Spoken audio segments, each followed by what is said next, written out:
The topics discussed in this particular video is for the divine feminine, but of course, what is for her is a wisdom that also serves him. This video will be the first of a series called Love, Beauty, and Alchemy in a Time Machine.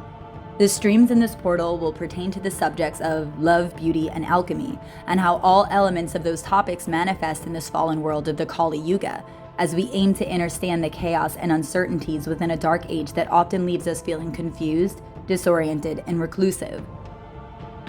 Like all of my work, this series is crafted for the Hyperboreans' awakening, the divinities and matter who are slowly remembering why they have always felt in this world, but certainly not of it.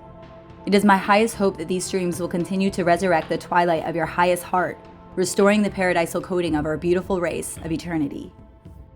This stream is a message to the collective feminine in all phases of her divine expression. Whether that be maiden, mother, or crone, I believe that there will be Gnosis here for her in all of her forms. You are quite literally the source and the force.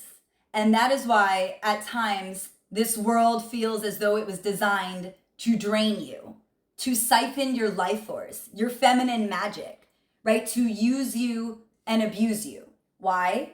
Because we live in quite literally the darkest cycle of human history, right? We live within the trenches of the Kali Yuga, or as I like to call it, the age of the vampire. The age of the vampire, the Kali Yuga, is controlled by the demiurge, the Dark Lord, who is obsessed with time and entropy. So we're going to talk about how living in this dark cycle affects man and engineers the seemingly ongoing war between men and women. So in golden ages of times past, both man and woman operated from their higher nature via their kundalini. The original coding of the Hyperborean being was spiritually designed with the kundalini intact. The kundalini is the energy that lies dormant at the base of the spine until it is activated. Now paralyzed in the fallen age of the Kali Yuga, this divine source of spiritual power is essentially the lost well of Vril, also known as ether. This is the lost magic of Hyperborea that is accessible only through the unification of masculine and feminine-like forces. Meaning this magic is unlocked only through the high love alchemy of the beings of eternity, the he-she, El-Ella. This is a true love that is reserved for the Divyas, the divine ones, the ancient beings of Hyperborea. It is a love that is far removed from the animalistic love we often observe and experience here in this tortured realm, where love and connectivity is merely carnal, led by lust, fueled by deceit and trauma, and that in which almost always ends in tragedy and pain. This is due to the fact that in the Kali Yuga we are not operating from a total system. We are not operating from both currents, meaning both hemispheres of the brain that were originally designed to work in unison. In this age, the feminine current is paralyzed, meaning we operate from a partial mechanism that is strictly masculine-based. And he without she, meaning masculine energy without its feminine countercurrent, produce a toxic masculine force, his fallen aspect, creating the reality you see today. A reality that often feels cold, sterile, devoid of magic with brute rationalism and sole focus on all things physical. The Kundalini is the serpentine magic of Amor, a golden age ideal that is entirely lost to this world. True love in a golden age was directed by the forces of the hidden sun that nurture and actualize this higher love alchemy. When we're speaking to this higher love alchemy, true love, we're speaking of a love from another world. It is a love that is designated for the gods and goddesses in golden ages whom were kundalini empowered and exalted. Okay, so this is a mode of higher existence that obviously is not found here within this imprisoned age of strict physicality. Here, in the age of the vampire, the kundalini has been weaponized, inverted into the libido, which is a mechanism designed to imprison man via his lower nature. And so, in that, most men of today are extensions of the collective fallen man of the Kali Yuga, of the age of the vampire, because they are strictly governed and therefore controlled via their lower nature, right? So these men are not men. They are what Miguel Serrano refers to as Pásu, right? Animal man. Fallen men of the Kali Yuga who operate from the base level of carnality are prone to hedonism. This mental wiring subjects them to avenues of absolute physical and spiritual depravity. These broken men typically consume copious amounts of porn, which serves to entirely disfigure the feminine energy. This distorts their overall perception of her, which in turn destroys their ability to meet her higher aspects, which are her alchemical aspects that were originally designed to be a gift to man as his initiation into higher regions of his own consciousness. The Pásu animal men of the Kali Yuga who operate from this lower bandwidth are actually operating from an imprisoned state, which has been psychologically and spiritually engineered by the Wicked One to prevent the resurrection of the man to come. Operating from this lower system of carnality is actually operating from an imprisoned state, right? The man does not have control or agency over himself because he is directed by lower astral forces that possess his libido and strategize in an attempt to keep him in this perverse state of being, therefore destroying his ability to exalt as a divine masculine. And of course, porn contributes greatly to this imprisoned state and why not all, but most men seek women through the, lens of sheer perversity. The collective nature of the fallen man is engineered through a myriad of angles.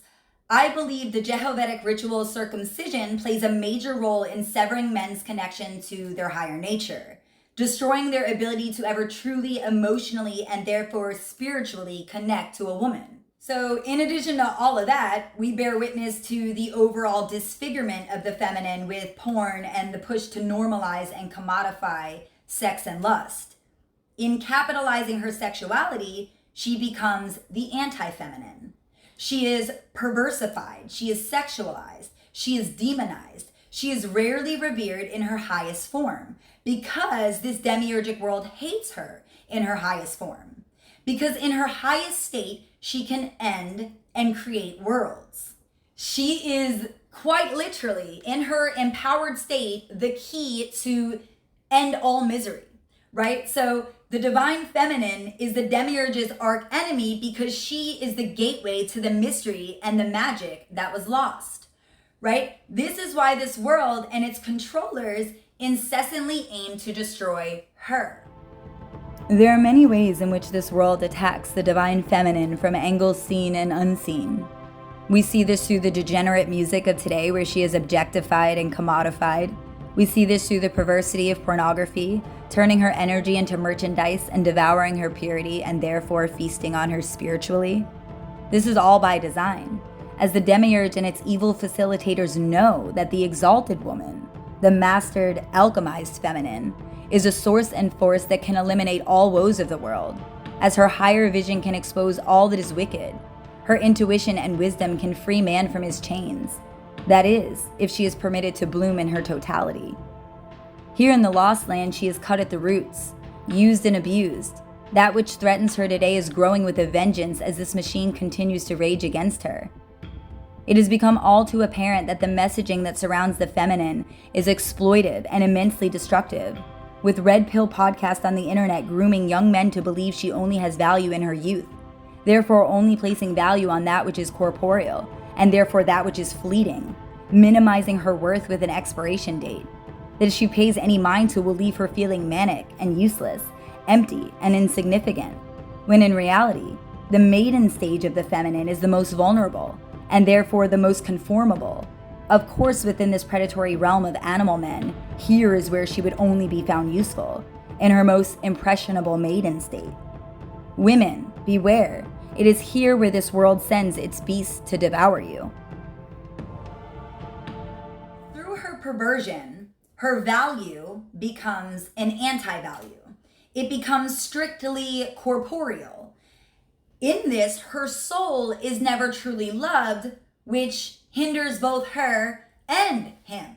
Because bear in mind, whatever happens to her happens to him. Whatever happens to she happens to he. Because remember the divine circuitry, right? This is a central key to the lost mystery of the paradisal reality that has submerged in past catastrophes. And, this is quite literally why this machine rages against she, right? So in place, her soul is rejected and her body is preyed and feasted upon because the fallen man's focus is strictly carnal. When speaking to the nature of the fallen man, aka the Pásu, the beast man, the animal man, right? So this is why most men's only focus is on women's youth and her looks, and why there is a collective obsession with grown men preying on younger women, while simultaneously holding heinous thought forms on women in their mother or crone cycle.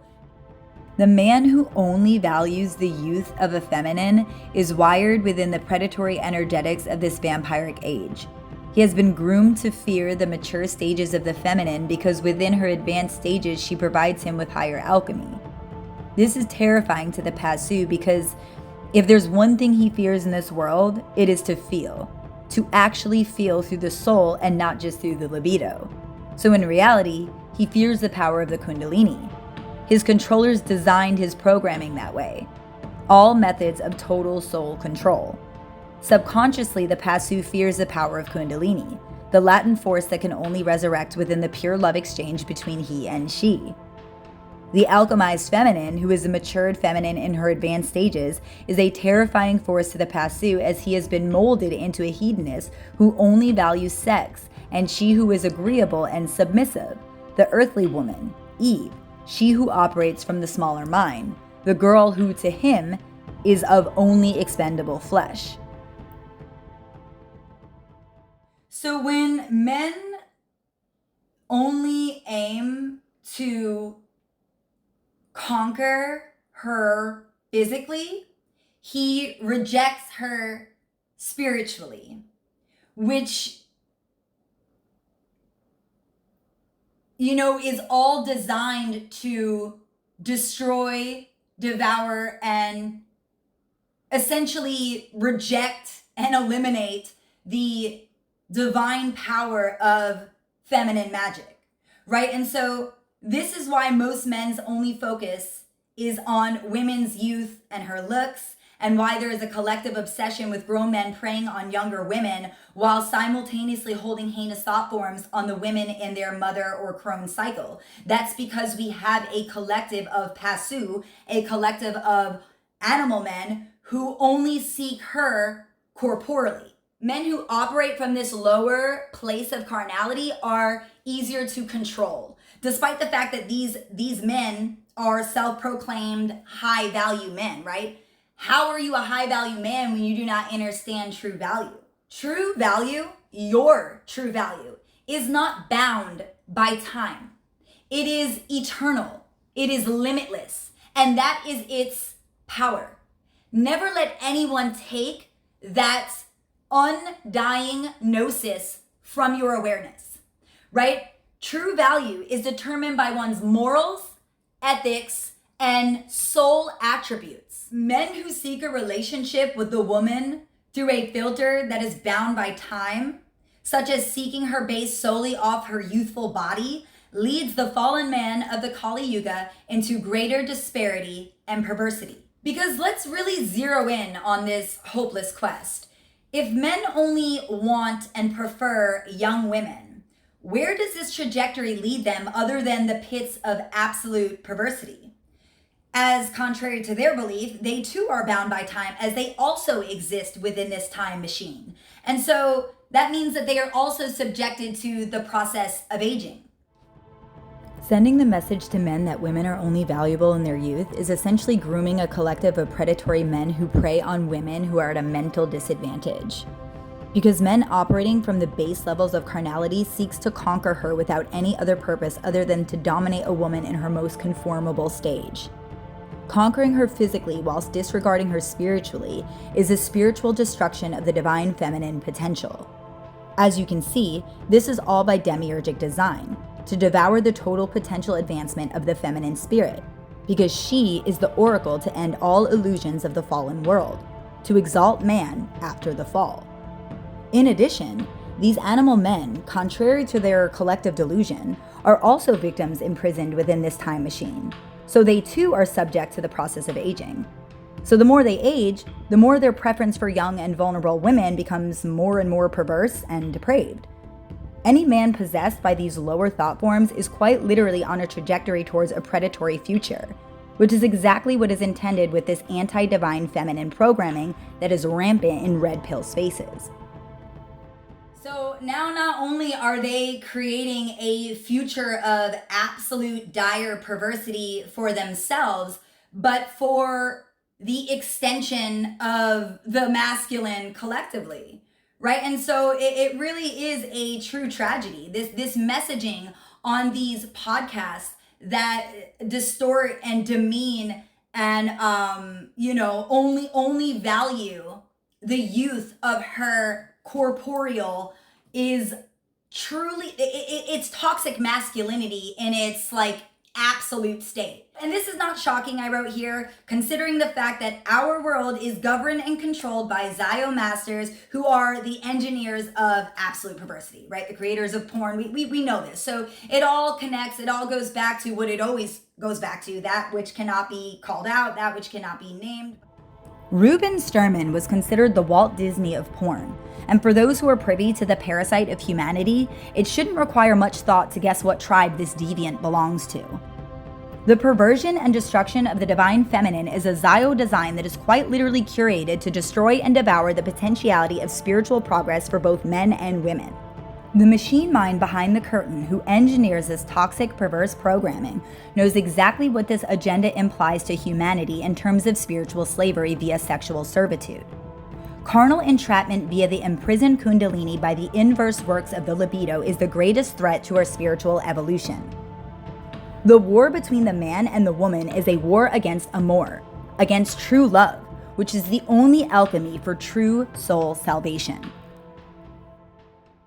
I don't care if you have all of the riches in the world. If you have no agency over your lust and your lower nature, if you cannot see or honor her in her alchemized expression, right? The mother or the crone. If in place you undermine, undercut, and just blow by blow aim to pick her apart when she has advanced in these mature states of the feminine archetypal energy, you are an unmastered animal man, a Pásu who doesn't deserve her glance, much less access to her majesty in her exalted cycles. And for women, like I said, it doesn't matter what age, what stage you are currently in, because time devours us all, right? Again, we are all victims within this time machine. Okay, and so these low value men, right, these animal men are essentially saying that you have a 10-year window of value. You want to avoid these beasts like the plague because they will devour you. They are the vampires of the darkest age. Remember that true value is invincible. It is not bound by time. True value is infinite. It is not imprisoned by the entropic disease that is time. Remember that. And for the Pásu of the Kali Yuga who saturate the internet, claiming alpha status while exhibiting a, blatant fallen man behavior, I suggest you take a hard, long look at that in which controls you. You are automatons of the Dark Lord who has strategically engineered you to degrade and deny your portal to actual exaltation and immortality, right? Because her, in her highest form, is your key to return. And so the denial and the overall rejection of her is the denial and rejection of your highest self, right? And so for the man to come, the man who revere her, the chaste man, the devoted man, the man of his word, the man of loyalty and chivalry, he who does not abuse, siphon, degrade, or devour her. You are the true kings of the coming kingdom of light, and I honor you because you are the only hope in an incredibly lost world. And I implore you to use that rare charm, that rare nobility to uplift and, leave a lasting impression on the young men of today, right? Because there are so many derailments, especially on the internet, that feed them this garbage that is literally designed to not only destroy their lives, but to essentially impact the entire world with a gloom that will devour all. Like, it's that serious. The energetics between the he, she, true love alchemy, true connectivity, and the perversity of all of these things is a topic that must continuously be open for discourse. Because, as I said, it shapes the world. Right here, the other world sank beneath the waves. Now the signal has been heard, which announces the birth of a new world, yet no one understands it. Only those who are mad can comprehend, and only those who know how to love. The return and resurrection of our lost world is essentially a return to love, a return to the high heart. Only through the high heart can we access the paradisal realm of our most distant past. Amor is the greatest threat to the demiurgic corporation that is this fallen simulation. Perversity is the poison of the wicked one. The libido is a Zio-controlled center that separates animal men from the ascending heroes of the Kali Yuga, the heroes of this great saga. The hookup culture of today is poisonous programming that destroys the soul's journey home, beyond this realm of physicality. It is becoming more known that promiscuity and a high body count severs one's ability to pair bond. This theory is typically applied only to the feminine, yet I assure you it affects both sexes, as again, what affects she affects he. The pair bonding theory is actually an extremely far-reaching spiritual truth. Promiscuity, via the over-sexualization of our collective, inhibits the astral magnetism that works to align the divine he and she for their chance meet, eliminating the possibility for true love, the love of Amor, the love of the Hyperborean gods, the love that is cosmically ordained and designed to birth the new world. Chastity often comes easy to the Aryan Hyperborean. This is our key to rekindle the fires of the Serpent of Paradise, the Kundalini, the chariot that will guide us home. The obliteration of porn and the distribution of true Gnosis in relation to masculine and feminine harmonics and how they operate within the world of spirit is crucial for the soul that wishes to ascend beyond the chains of materiality. As always, the Maestro distributed an immense seed of wisdom in the quote here shared. As indeed it is true, a certain madness is necessary to ponder the memory of our lost world, and even more so for the initiate who feels the burn to return. The end of an age is the most auspicious time. Very few are attuned to receive the higher intel that transmits the numinous notes from the astral to navigate the course to the nuptial homeland.